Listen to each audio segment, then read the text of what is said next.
política, vamos a dejar todo este entorno. Gracias, Javi, como siempre. Eduardo Irastorza, profesor de OBS Business School. Buenísimas noches, ¿cómo está? Muy buenas noches, un placer estar contigo. El gusto es mío, ya se lo digo. Eduardo, IPC de la eurozona, vaya cómo estamos. Ayer los datos de crecimiento regulares. JP Morgan decía ayer, ojo, prepararos porque los tipos de interés se pueden ir al 6%. Hoy habla, sin embargo, de que la Fed podría recortar los tipos antes de final de año. Se está como juntando una serie de cuestiones que uno no sabe muy bien cómo leer. Con todo lo que estamos viendo, por ir lo primero, los datos en Europa, ¿le sorprenden? ¿Le decepcionan? ¿Le agradan? Pues yo creo que son inquietantes porque hay un ejemplo que siempre se pone a la hora de la gestión de crisis, que es el del vaso. Coges un vaso, tienes un problema y lo sostienes en la mano. El vaso no pesa mucho, lo que acaba siendo una verdadera tortura sostenerlo es el tiempo que pasa. Entonces siguen pasando los días, la situación se perpetúa, la inflación sigue estando en el 7%, se espera que siga en el 7%, estaban muy satisfechos de solo haber crecido una décima respecto al mes anterior, etcétera, y la subyacente sigue ahí tremendamente inquietante desde el momento en que tenemos lo que se llama el efecto escalón, es decir, que todavía en esa inflación subyacente, en los precios de esos productos que compramos todos los días, no se ha repercutido el coste de la energía, que se ha incrementado, o sea que está esperando detrás de la puerta para darnos el golpe. Yo creo que no son datos optimistas, al menos en el corto plazo, en lo que se refiere a Europa, por supuesto. Es un escenario de contención y no es necesariamente es bueno. Sí es cierto que también estamos en un escenario preelectoral en muchos sitios, en muchos países, y parece que la Unión Europea no se corta a la hora de lanzar mensajes de optimismo y de bonanza.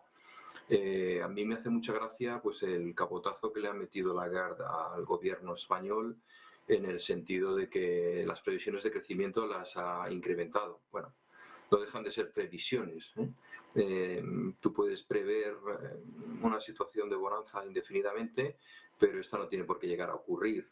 El tema de las previsiones y el tema de las promesas están al orden del día. En España lo estamos viendo. En ese sentido, yo creo que lo más curioso de todo esto, y ya pensando en nosotros, en España, es pues el famoso claim que está repitiendo hasta la saciedad el presidente Sánchez de yo no digo, yo hago, pero en realidad su política se basa en eso, en previsiones, en promesas que muchas veces no se ven cumplidas, como puede ser el caso de los fondos europeos, el caso de las ayudas al campo, el caso del medio ambiente, la vivienda, etcétera. Estamos en una sobreabundancia de promesas, estamos viendo que también las instituciones gubernamentales europeas pues apoyan ese escenario de bonanza basado en no se sabe qué razones, un poco como lo que señalabas hace unos momentos de la foto de republicanos y demócratas, ¿no? Ya parece que estamos ya a punto de llegar a un acuerdo por el hecho de que se nos ha visto juntos. Pues parece que por el hecho de lanzar los mejores deseos a todos, pues la situación va a mejorar en Europa. Yo creo que eso no tiene por qué ser así, no tiene por qué ser así. Hoy vamos a conocer datos de empresas como Tencent, Cisco, Siemens, etcétera, que al final son tecnológicas, que son el refugio de muchos inversores en estos momentos, ¿verdad? El oro y las tecnológicas, no solamente en Europa, también en Estados Unidos, y vamos a ver qué es lo que dicen esos datos, ¿no? Porque yo creo que también pueden entrar en el terreno de lo inquietante si no son lo suficientemente favorables. Dentro de todo esto y de lo inquietante o no, ayer veíamos datos que en teoría eran positivos, en tanto Sí. que la producción industrial, por ejemplo, aguanta en Estados Unidos. Sí. El mercado, evidentemente, cada vez que ve un dato de esto se asusta. Estamos entrando en esta barrera. Cada vez que hay un dato medio bueno en la economía, dice el mercado, cuidado, que se vienen subidas de tipos de interés más fuertes, y ahí vemos ese repliegue. A mí me preocupa más que ese momento de recepción del dato por parte del mercado, la suerte de alegría que hay y la anestesia ante los malos datos. Quiero decir, es que un mal dato es un mal dato. Más allá de que puedan venir rebajas en los tipos de interés a futuro, lo cierto es que lo que va a venir es una recesión primero. Hace poquito veíamos informes de Bank of America hablando de que después de que cayera Bear Stearns, hubo 2 meses en los que hubo una alegría escandalosa con subidas para Nasdaq o SP500 del 7 y el 11%. Ahora estamos en una línea muy parecida 2 meses después de la quiebra de SVB o Signature Bank, que le quitamos hierro, pero son mucho más gordas que la de Bear Stearns. Entonces, ¿hasta qué punto en realidad no nos estamos acercando a un abismo anestesiados absolutamente por la sensación de que, bueno, bajarán tipos y entonces irá bien todo? Sí, pues es cierto.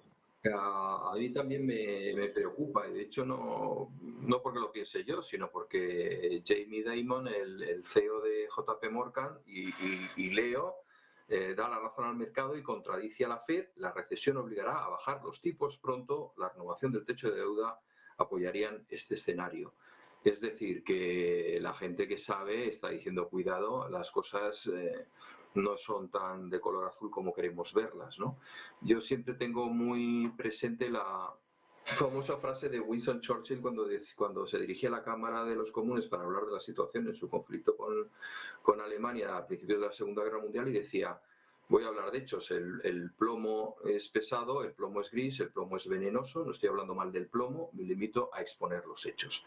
Yo creo que si no confrontamos los hechos con objetividad y solamente queremos ver el lado agradable y positivo, es un engaño que nos puede llevar a serios problemas, ¿no? Indiscutiblemente. Indiscutiblemente, yo creo que no juzgar las cosas desde todas las perspectivas nos lleva precisamente a eso, a no ver la dimensión del problema, a verlo plano, a verlo flat, como dicen ahora. Eduardo, una última y le dejo marchar, que quiero también saludar a Miguel Ángel, que está al otro lado, pero casi le hilo la pregunta que le lanzo a usted con la que le voy a hacer a Miguel Ángel en cuanto le salude.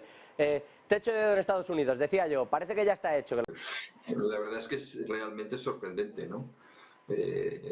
Nos lleva a un escenario verdaderamente confuso, lo que acabas de señalar, ¿no? Brasil mejor valorado que Estados Unidos. Bueno, yo creo que son ganas de alterar la imagen, el cuadro al que nos vemos, ¿no? Yo creo que Estados Unidos, y esto sí lo creo firmemente, no va a caer en un impago, como tú has dicho. Jamás de los jamases Biden, y menos un político demócrata, va a querer pasar a la historia con esa etiqueta. Me parece que esto de la negociación de todo es tocable menos la sanidad, bueno, pues entra dentro de la lógica de las cosas. Recordemos que Obama se convirtió en lo que llaman un pato mojado en Estados Unidos intentando sacar su ley de sanidad. Hillary Clinton también abogaba por ella. Digamos que esos pasos que se han dado ya lo consideran absolutamente irrenunciable porque es su buque insignia de conquistas sociales, ¿no? Yo creo que hay un escenario bastante alterado y sobre todo determinado pues por identificar oportunidades a corto plazo en el mercado, ¿no? Y ahí se está moviendo mucho dinero, ¿no? El mínimo síntoma es recogido por los mercados y el efecto que tiene es desproporcionado en cuanto a cotizaciones, lo has dicho también el caso de los bitcoins y de los Ethereum, etcétera, ¿no? Es absolutamente desproporcionado el balance que se está haciendo. Si estuviera nuestro compañero Gustavo, seguro que lo explicaba mucho mejor que yo, porque él lo tiene muy claro, ¿no? Es verdad que ha hablado mucho de esto también y efectivamente ha dicho que esto era, lo mencionaba ya al principio, era un paripé, decía yo. Algún analista nos decía, sí, decía un pues paripé, justo ¿no? A Gustavo me refería efectivamente cuando decía eso del paripé. Eduardo Irastorza, OBS Business School, un placer, gracias, buenas noches. Buenas noches, un placer. Miguel Ángel Temprano, analista independiente, ¿qué tal? ¿Cómo estás? Muy buenas noches.